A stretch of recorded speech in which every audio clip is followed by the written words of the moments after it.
దేవుని పరిశుద్ధ నామమునకు మహిమ కలుగును గాక. క్రీస్తునందు ప్రియ దేవుని బిడ్డలారా, ప్రభువైన యేసు క్రీస్తు పరిశుద్ధ నామములో మీ అందరికీ ఈ ఉదయకాల శుభములు తెలియచేయచ్చు ఉన్నాను.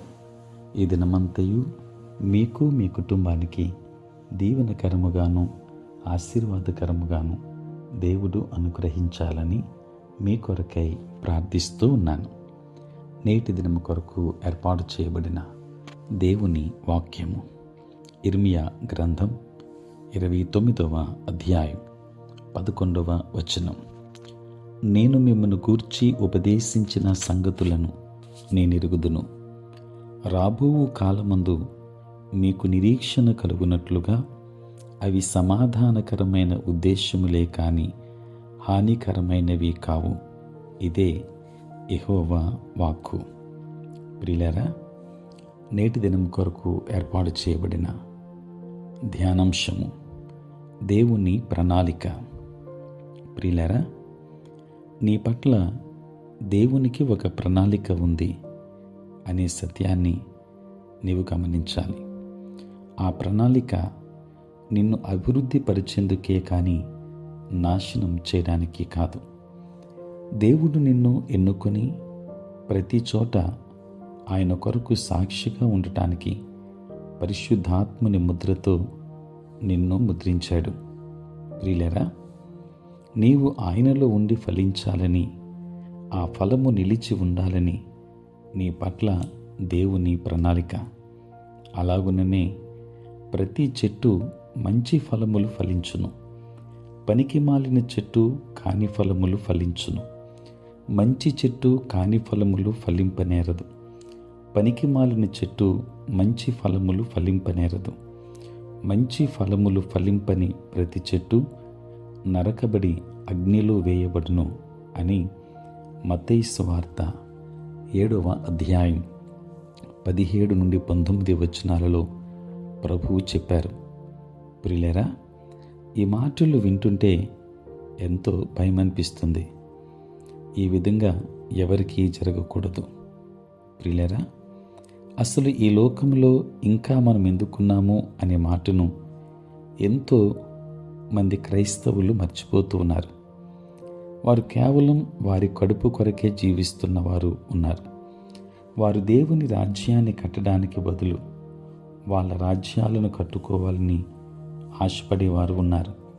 ప్రియులారా, పరలోక ఆశీర్వాదాలు దేవుడు మనకు కలుగు చేశాడు అంటే వాటిని మన స్వార్థానికి, కోరికలు తీర్చుకోవడానికి కాదు, కానీ దేవుని మహిమపరిచేందుకే ఇచ్చాడు. ఎప్పుడూ మన గురించే మనం ప్రార్థించుకోకూడదు. అయితే దేవుని వాక్యం ఏం చెబుతుంది?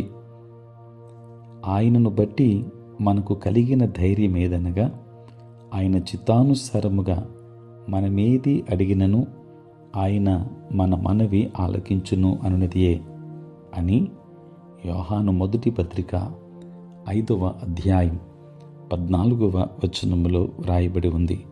ప్రియులారా, ఆయన చిత్తమేమిటి?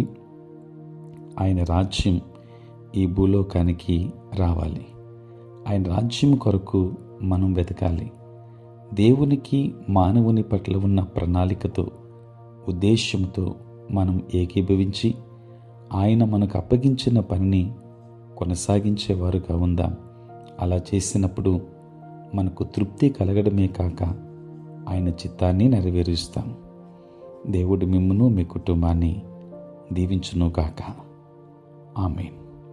ప్రార్థన. పరిశుద్ధుడైన తండ్రి, ప్రేమ కలిగిన ప్రభు, మీ పరిశుద్ధ నామమునకై వందనాలు, స్తుతులు, స్తోత్రాలు చెల్లిస్తున్నాం నాయన.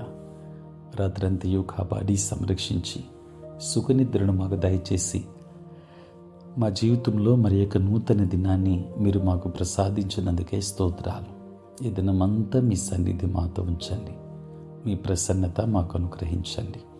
మా ప్రతి బలహీనత నుండి విడుదలనివ్వండి. సమస్యల నుండి విడుదలనివ్వండి. సమాధానమును అనుగ్రహించండి తండ్రి. ఉద్యోగస్తులను, వ్యాపారస్తులను, కష్టపడి పని చేసుకుంటున్న బిడ్డలందరినీ దీవించండి. నేటి మా పనులలో, ప్రయాణములలో, పరిచర్య అంతటిలో మీరే తోడుగా ఉండండి. నీ సేవ పరిచర్య చేయుచున్న ప్రతి సేవకునే దీవించండి నాయన. పుట్టినరోజు, పెళ్లి రోజు జరుపుకుంటున్న బిడ్డలను దీవించండి. నూతన ఆశీర్వాదములతో వారిని నింపండి. ప్రతిరోజు ఈ ప్రాతకాలపు ధ్యానములు వింటున్న ప్రతి కుటుంబాన్ని మీరు ఆశీర్వదించమని ప్రార్థిస్తున్నాను. దేవా, చదువుకుంటున్న బిడ్డలకు మీరు తోడుగా ఉండండి. జ్ఞానాన్ని, వివేచన, జ్ఞాపక శక్తిని బిడ్డలకు ఇవ్వండి. తండ్రి, సార్వత్రిక క్రైస్తవ సంఘాన్ని దీవించమని, ఆంధ్రవాంజలిక లూథరన్ సంఘాన్ని మీరు ఆశీర్వదించమని యేసు నామములో ప్రార్థించి వేడుకొనుచున్నాము తండ్రి. ఆమేన్. తండ్రి, కుమార, పరిశుద్ధాత్మ త్రియేక దేవుని దీవెన సదా మీకు తోడై ఉండును గాక. ఆమేన్.